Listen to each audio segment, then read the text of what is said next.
রাজশাহীর গোদাগাড়ীতে truck ambulance সংঘর্ষে মারা গেছে ৩ জন, আহত অন্তত ৬। তাদের উদ্ধার করে রাজশাহী মেডিকেলে নেওয়া হয়েছে। বিষয়ে আরও জানতে যুক্ত হচ্ছেন সহকর্মী তারেক মাহমুদ।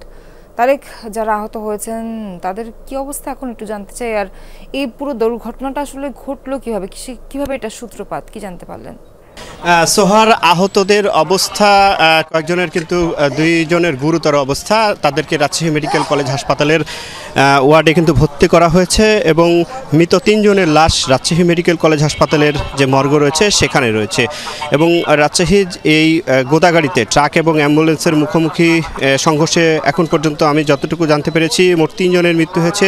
এছাড়াও আহত হয়েছে আরও 4 থেকে 5 জন।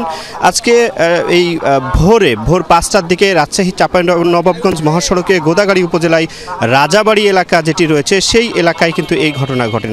আমি যতটুকু জানতে পেরেছি যে নিহতদের মধ্যে রাজশাহী নগরীর হোসেনীগঞ্জ এলাকার জাফর হক রয়েছে, তার বয়স 45 বছর। গোদাগাড়ী উপজেলার ঠাকুর যৌবন গ্রামের সুন্দরী 60 এবং একই গ্রামের আদরি 35 বছর বয়স তার। এই গোদাগাড়ির রাজাবাড়ি এলাকায় কিন্তু এই 3 জনের মৃত্যু হয়েছে। সেখানে ফায়ার সার্ভিসের কর্মীরা এক নারী সহ আমি যতটুকু খোঁজ নিয়েছি যে আরও 3 জনকে উদ্ধার করে রাজশাহী 4 থেকে 5 জনকে মেডিকেল কলেজ হাসপাতালে ভর্তি করেছে। আমি রাজশাহীর গোদাগাড়ী থানার ভারপ্রাপ্ত কর্মকর্তা ওসি যিনি রয়েছেন রুহুল আমিন, তার সাথে কথা হয়েছে।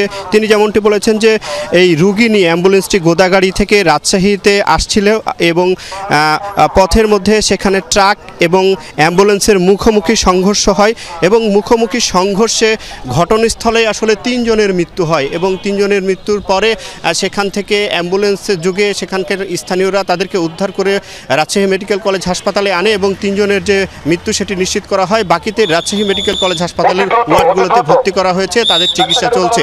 সোহার।